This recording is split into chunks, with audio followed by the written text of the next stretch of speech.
wabarakatuh. Yang terhormat penguji uji kinerja PPG dalam jabatan tahun 2002 kategori 1. Perkenalkan, nama saya Nina Kusmati SPD. Saya guru SMK Teknologi Nasional Palembang. Pada kesempatan hari ini, Rabu 5 Oktober 2002, saya akan melaksanakan kegiatan praktik pembelajaran untuk memenuhi uji kinerja PPG dalam kategori 1 2002. Dengan kompetensi dasar 3.1 yaitu menganalisis istri struktur teks ceramah kelas 11 SMK. Nah, untuk lebih jelasnya, berikut ini adalah video praktik pembelajaran yang telah saya laksanakan. Mohon masukannya, saran agar kedepannya lebih baik lagi. Terima kasih atas perhatiannya. Wassalamualaikum warahmatullahi wabarakatuh. Assalamualaikum warahmatullahi wabarakatuh. Waalaikumsalam warahmatullahi wabarakatuh. Apa kabarnya anak-anakku sekalian? Baik. Nah, semuanya sehat? Sehat. Alhamdulillah. Sarapan tidak tadi? Sarapan. Para sarapan? Sarapan? Jangan tidak sarapan nak ya. Jadi kalau di sekolah lesu, ya, dia lemas. Kalau sudah lemas, otaknya tidak akan menerima pelajaran itu dengan baik. Ya, sudah ya. Kemudian kita akan berdoa sebentar, ya. Mana ketua kelasnya? Silakan saja untuk memimpin doanya. Kita dulu baru berdoa ya. Siap.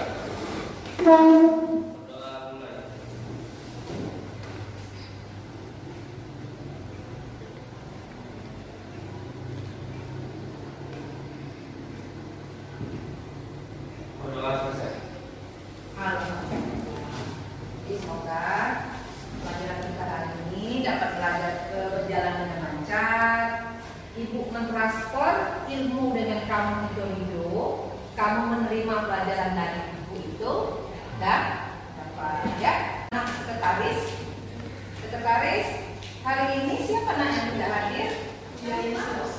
Siapa? Dionis Yosif, kalau tidak salah dari hari Sabtu ya, tidak sekolah.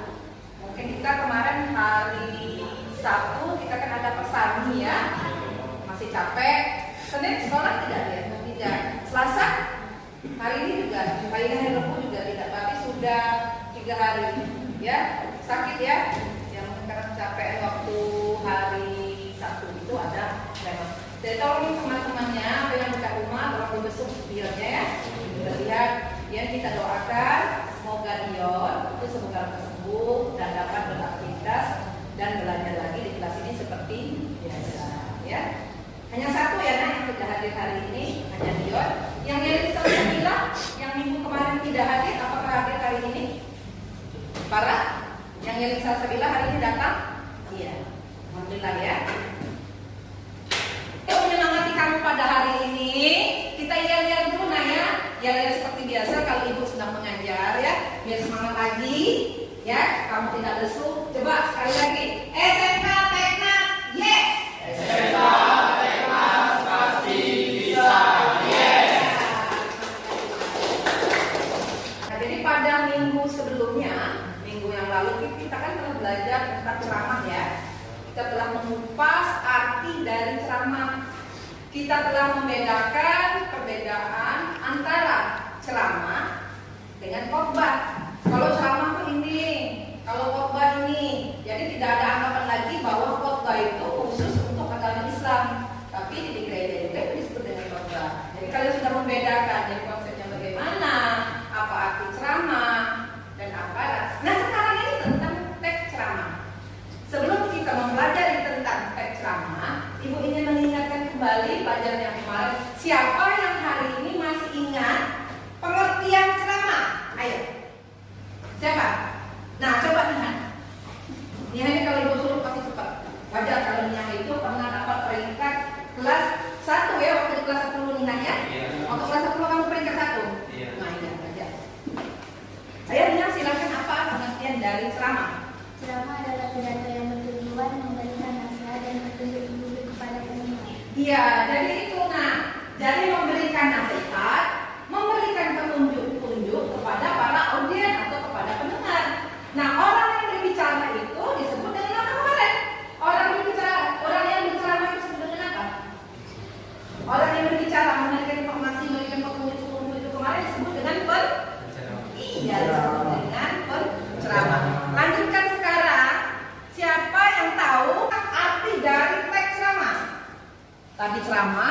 yang sekarang ini teks ceramah. Apa pengertian dari teks ceramah? Bisa bersih. Teks ceramah adalah teks yang berisi pemberitahuan atau penyampaian informasi yang bertujuan untuk memberikan nasihat atau petunjuk-petunjuk kepada pendengar. Iya, jadi kalau yang tadi itu sama pengertiannya, cuma yang membedakan kalau ceramah itu tidak menggunakan teks, tidak ada penulisan teks, tapi kalau teks ceramah itu ada tulisan teks. Teks itu apa? Tulisan kan? Iya, tulisan teksnya itu strukturnya nanti bagaimana. Jadi teks ceramah adalah teks yang berisikan tentang informasi dan pengetahuan yang ditujukan kepada para pendengar atau kepada audiens. Jadi itu pelajaran kita kemarin. Materi kita pada hari ini yaitu teks ceramah, kompetensi dasar 3.6, menganalisis isi, struktur, dan kebahasaan dalam ceramah. Jadi yang kita pelajari pada hari ini tentang teks ceramah. Jadi yang kemarin ceramahnya saja, hari ini akan mempelajari tentang isinya, strukturnya, kaidah kebahasaan dalam sebuah teks ceramah. Radhiyallahu anhu. Mengenal karena Abdurrahman bin Auf yang ada di kepala kita adalah seorang konglomerat yang sangat kaya raya. Abdurrahman bin Auf lahir 10 tahun setelah kelahiran Rasulullah SAW dan termasuk di antara salah satu sahabat Rasul yang paling awal masuk ke dalam agama Islam atau kita kenal dengan nama As-Sabiqun al-Awwalun, bersamaan dengan sahabat-sahabat lainnya lewat tangan atau lewat dakwah dari Abu Bakar As-Siddiq radhiyallahu anhu. Beberapa orang yang termasuk dalam golongan As-Sabiqun al-Awwalun atau yang termasuk golongan orang-orang yang pertama kali masuk Islam selain Abu Bakar As-Siddiq radhiyallahu anhu, selain Khadijah binti Khuwailid radhiyallahu anha, selain Ali bin Abi Thalib, selain Zaid bin Harithah, selain Ummu Aiman, juga sahabat-sahabat lain seperti Abdurrahman bin Auf, Talha bin Ubaidillah, Sa'ad bin Abi Waqqas, Abu Ubaidah bin Jarrah, dan masih banyak lagi. Bagaimana kisah Abdurrahman bin Auf menginspirasi hidup kita teman-teman sekalian? Ketika beliau pada akhirnya memasuki agama Allah Subhanahu wa taala, berhijrahnya secara kafah, secara menyeluruh. Tidak berhijrah secara setengah-setengah. Tidak mengambil ini aku mau lakukan, ini aku tidak mau lakukan, tidak. Beliau berhijrah bersama dengan beberapa sahabat lainnya ke Habasyah, sampai kemudian beliau berhijrah menuju ke kota Yathrib Madinah pada tanggal atau tahun 13 kenabian. Proses hijrah ini yang menginspirasi hidup kita. Beliau kaya raya luar biasa, harta kekayaan sangat banyak. Namun ketika beliau hendak menuju ke Yathrib Madinah, orang-orang kafir Quraisy menghadang Abdurrahman bin Auf dengan mengatakan, engkau boleh pergi untuk menuju ke Yathrib Madinah, tapi seluruh hartamu akan kami rampas, atau engkau tinggal di kota Madinah, engkau tetap hidup dengan kekayaanmu yang berlimpah ruah. Maka tentu saja apa yang dikatakan oleh Abdurrahman bin Auf, tentu aku akan tetap pergi berhijrah walaupun aku menjadi jatuh miskin sekalipun. Hal ini juga ditanyakan kepada para keluarga dan istri dari Abdurrahman bin Auf. Kalau kalian mau menuju ke Madinah, kalian jatuh miskin, seluruh harta kami ambil. Tapi kalau kalian tetap berada di kota Mekah dengan agama kalian bisa hidup enak seperti ini. Sayangnya keluarga dan istri Abdurrahman bin Auf hendak tetap tinggal di kota Mekah, sehingga Abdurrahman bin Auf pergi menuju ke Yathrib Madinah tanpa istri dan keluarga. Kehilangan harta kekayaan yang banyak, kehilangan istri dan keluarganya, pergi dari kecintaannya kepada Allah dan Rasulnya, pergi untuk membuktikan hijrahnya memang secara kafah, secara menyeluruh, pergi ke Yathrib Madinah untuk membuktikan Allah dan Rasulnya lebih dicintai daripada yang lain-lainnya. Maka sampai di kota Yathrib Madinah dalam keadaan tidak memiliki harta, hartanya adalah baju yang dipakainya saja. Kemudian Rasulullah mempersaudarakan antara orang-orang muhajirin, orang Makkah yang berhijrah, dengan orang-orang yang Yathrib Madinah atau kita sebut dengan orang-orang Ansor. Orang Ansor atau kaum Ansor yang paling kaya raya di Yathrib Madinah, namanya adalah Sa'ad bin Rabi' al-Ansari radhiyallahu anhu, kaya raya.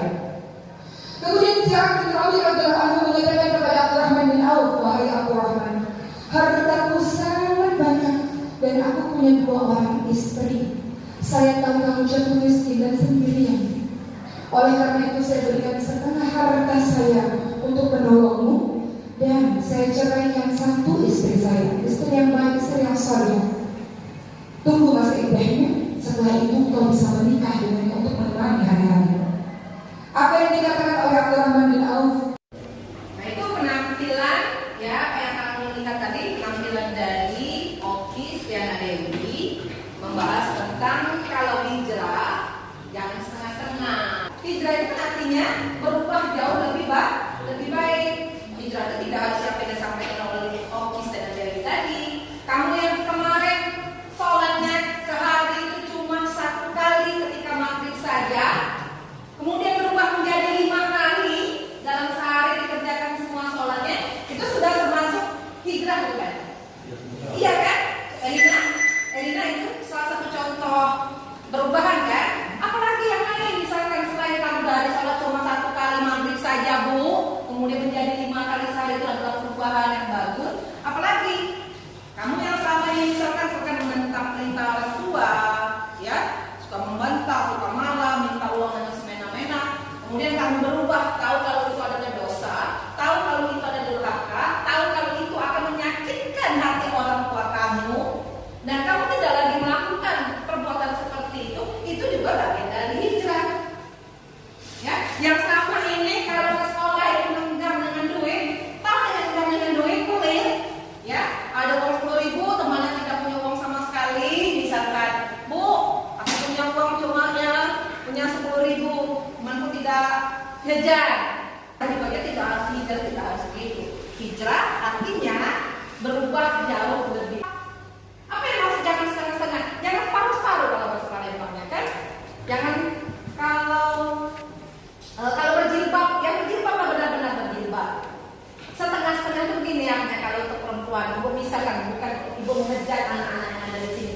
Jadi kalau ke sekolah mereka berjilbab, menutup aurat. Kenapa mereka berjilbab ke sekolah karena aurat? Ya karena ada kebijakan dari sekolah, karena teman-temannya juga berjilbab misalkan. Nah nanti ketika pulang sekolah, pakaian yang mereka gunakan misalkan auratnya terbuka semua. Nah itu bukan berarti bukan hijrah secara keseluruhan, tapi hanya sekedar apa? Hijrahnya setengah? Iya, setengah-setengah, fokus artinya. Dia di perempuan itu harus istiqomah. Nah, yang apa yang ada di papan di depan ini, ada tampilan slide PowerPoint. Ini adalah bagian dari pendahuluan. Ya, struktur teks ceramah kan ada pendahuluan atau pembuka, kemudian ada bagian isi, ketiga ada bagian penutup. Yang ada di tampilan sini ini adalah bagian pembuka. Silakan bantu ibu untuk membacakan. Kalau ada temannya yang sampai ke belakang itu tidak kelihatan, ya siapa namanya? Muhammad Ari Jasminson untuk membacakan.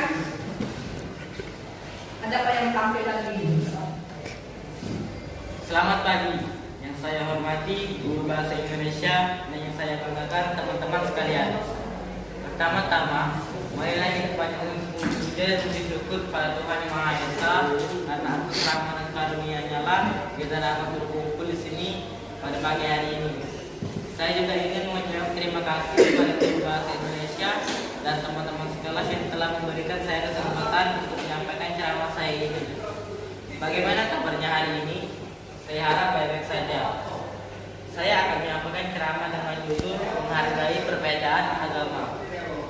Sebelum itu, saya berharap apa yang saya sampaikan hari ini dapat bermanfaat dan saya sangat senang ceramah saya akan berguna dalam kehidupan sehari-hari. Iya, jadi kan tidak harus maksud ibu, tidak harus selamat pagi. Yang saya hormati, ini adalah salah satu contoh bagian pembuka kan. Bisa kalau kamu menggunakan assalamualaikum, ya kan? Atau yang agama lain. Kalau di dalam kesempatan itu ada 5 agama, seperti apa yang disampaikan oleh Pak Jokowi misalnya ketika berpidato, yang mengucapkan assalamualaikum warahmatullahi wabarakatuh, salam sejahtera, Om Swastiastu, Namo Buddhaya. Jadi ada agama, ada Islam, ada Nasrani atau Kristen, ada Hindu, dan ada Buddha. Jadi tidak harus kita mengucapkan selamat pagi yang saya bilang, tapi ucapkan assalamualaikum boleh, salam sejahtera boleh, dan lain sebagainya. Sedangkan untuk bagian penutup, ya, kalau tadi kan bagian isinya itu menjelaskan bahwa dalam beragama itu tidak boleh kita memaksakan kehendak, ya. Kemudian keragaman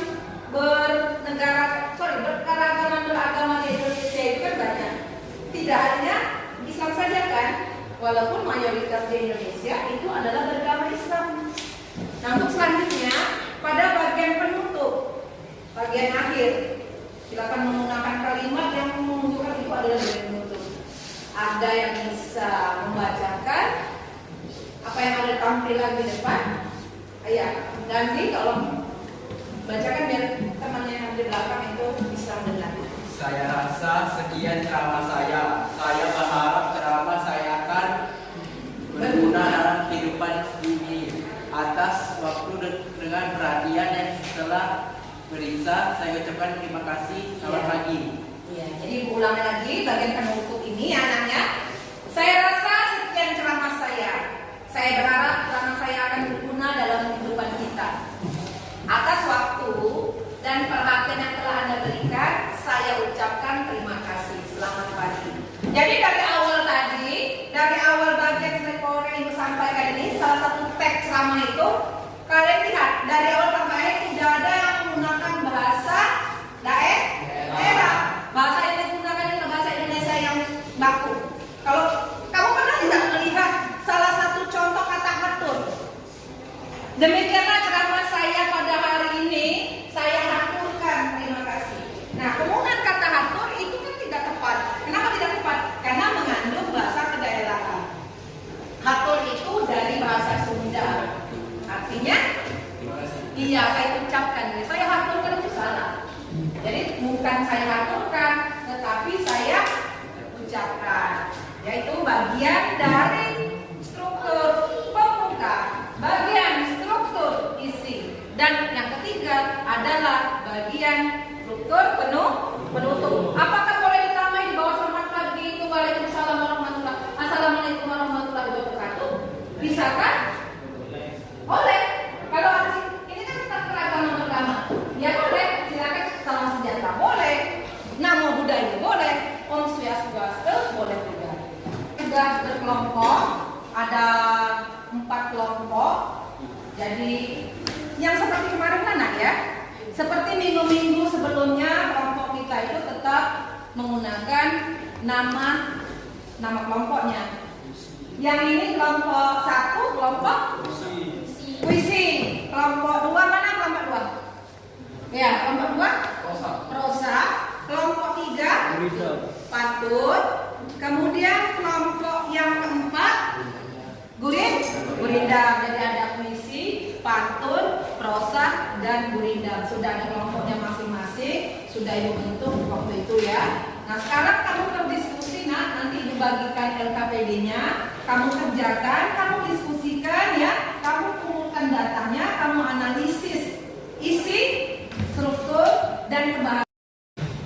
Dikerjakan ya. Ini, jadi ingat dalam satu kelompok harus berdiskusi, tidak ada yang diam, tidak ada yang menunggu teman yang menjawab. Perhatikan, nanti ada yang menjawab, ini yang menunggu jawaban, yang ini semakin pintar. Nah ini dia tidak bukan bodoh, tidak mendapatkan ilmu. Jadi silakan dikerjakan ya. Ini nanti dikumpul, kita presentasikan. Jangan ngelamun dan dihadiri.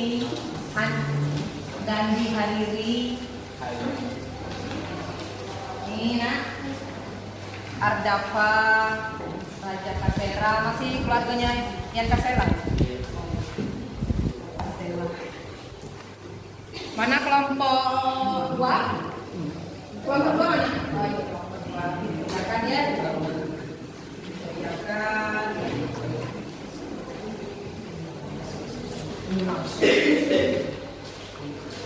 Ada semuanya sudah dapat?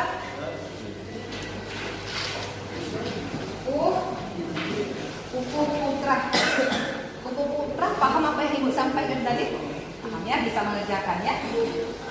Khairunisa dan Diva Aryani. Dikerjakan nak. Kalau masih ada kesulitan, ya, bingung kok bagaimana ini, silakan tanya dengan Ibu. Didiskusikan jangan diam.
Itu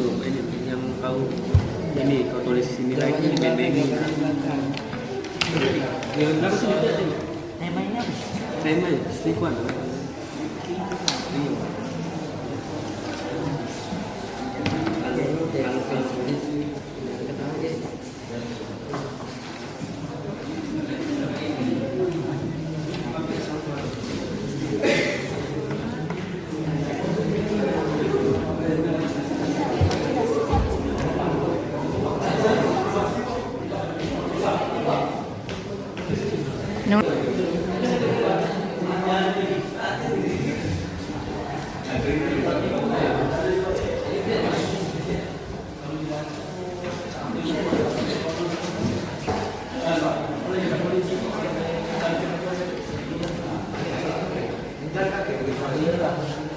Tulislah Irina. Kau tulis lagu-lagu, baik lagu apa cak itu. Tidak apa-apa.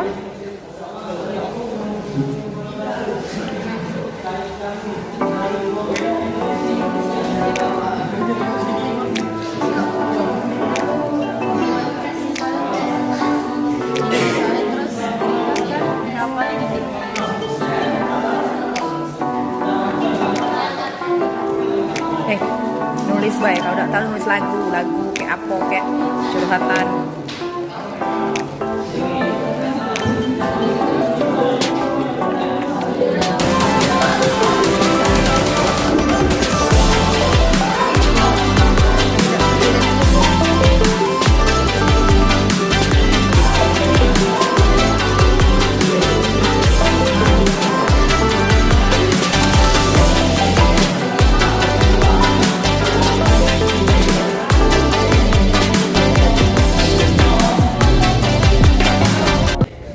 Silakan kelompok berapa nak? Kelompok puisi untuk mempresentasikan hasil apa yang telah mereka kerjakan. Bagi kelompok-kelompok yang lain, ya tolong diperhatikan ke depan semuanya. Silakan kelompok puisi. Assalamualaikum warahmatullahi wabarakatuh.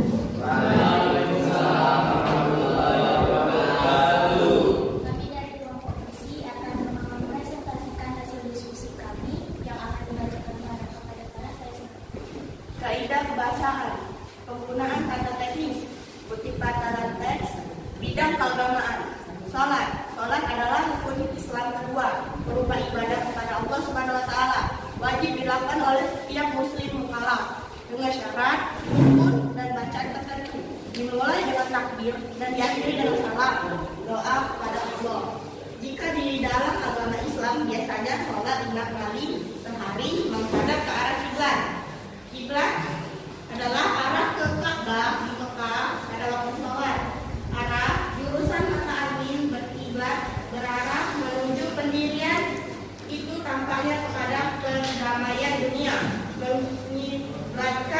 mengarahkan ke kiblat. Jika di dalam agama Islam biasanya sholat 5 kali sehari menghadap ke arah kiblat. Baiklah, demikianlah yang kami sampaikan. Apabila ada salah kami mohon maaf. Kami akhiri. Wassalamualaikum warahmatullahi wabarakatuh. Waalaikumsalam warahmatullahi wabarakatuh. Dari kelompok pantun tadi, ada yang ingin menanggapi mungkin kelompok ini? Silakan tanggapi, kalau ada yang ingin ditanggapi silakan. Kelompok apa tadi? Oh, kelompok Beda kita tanggapi. Penggunaan kata persuasi. Semua manusia sama di mata Tuhan. Maka biasakanlah menerapkan kehidupan toleransi antar sesama. Pertama-tama, marilah kita panjatkan puja dan puji syukur kepada Tuhan Yang Maha Esa. Jadi, jangan sampai kita mengacukan atau mengucilkan orang yang berbeda dengan kita.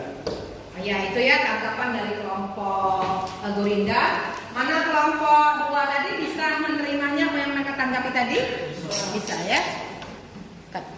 Jadi karena Raja telah memberikan tanggapan yang baik terhadap kelompok berapa tadi? Kelompok 2, tanggapannya itu sudah tepat sekali. Kita berikan reward dengan aplaus apresiasi untuk Raja dari kelompok Gorinda. Ya.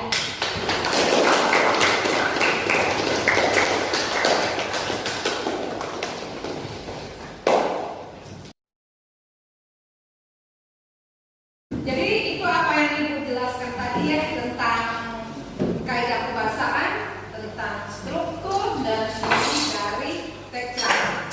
Ya, jadi siapa tahu nanti ya kamu di kelas ini ada menjadi pembicara yang hebat. Tidak harus menjadi penceramah, nak. Bisa menjadi operator. Operator itu yang pintar berbicara di hadapan umum, mengajak orang yang berpengaruh. Ya, kalau pintar berbicara kan ya, bisa menjadi hebat. Salah satunya misalkan menjadi pengacara. Pengacara itu harus pintar berbicara. Bisa menjadi host. Tahu host? Iya. Bisa menjadi pembawa acara. Bisa juga menjadi MC, Master of Ceremony. Ya, itu kan bisa menjadi sebuah ladang pekerjaan kan? Benar? Iya. Jadi bisa apapun yang kamu lakukan, kalau itu segi positif, pekerjaannya halal. Kemudian kamu merasa senang dan itu ada sebagian dari hobi kamu misalkan ya, itu bisa menjadi bagian pekerjaan kamu. Jadi saya tahu nanti Ibu doakan di kelas ini ada yang menjadi penceramah mulung, ada yang menjadi yang sering berpidato, misalkan menjadi seorang camat, menjadi bupati atau yang lainnya. Sekarang bersama-sama kita akan menyimpulkan materi pelajaran kita pada hari ini. Materinya tentang teks ceramah 3.6, menganalisis isi, struktur, dan kebahasaan teks ceramah. Adakah bagi kalian ini yang akan membuat kesimpulan dari keseluruhan apa yang telah kita pelajari tadi? Ada nak? Ya, coba Pupuh Putra, silakan simpulkan. Dalam pembelajaran ini kami dapat menganalisis isi, struktur, dan kebahasaan teks drama. Iya, jadi terima kasih. Itu adalah kesimpulan yang paling tepat. Aplaus, berikan reward untuk Pupuh.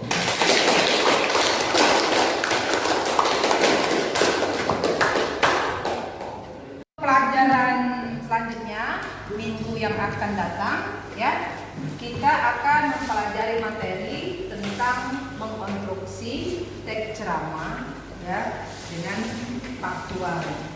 Itu pelajaran yang akan datang, mengkonstruksi. Jadi kamu di rumah silahkan searching, silahkan membuka YouTube, cari contoh-contoh ceramah ya. Silahkan dari Ustaz, silahkan kalau dari bidangnya bidang apa, dari hukum, dari ekonomi, atau juga dari bidang yang lain, termasuk juga dalam bidang pendidikan. Jadi ibu ingatkan materi selanjutnya kamu ibu suruh ya mengumpulkan satu contoh ya, satu contoh teks ceramah. Mengerti semuanya? Demikianlah pelajaran kita pada hari ini yang ibu akhiri dengan mengucapkan assalamualaikum warahmatullahi wabarakatuh.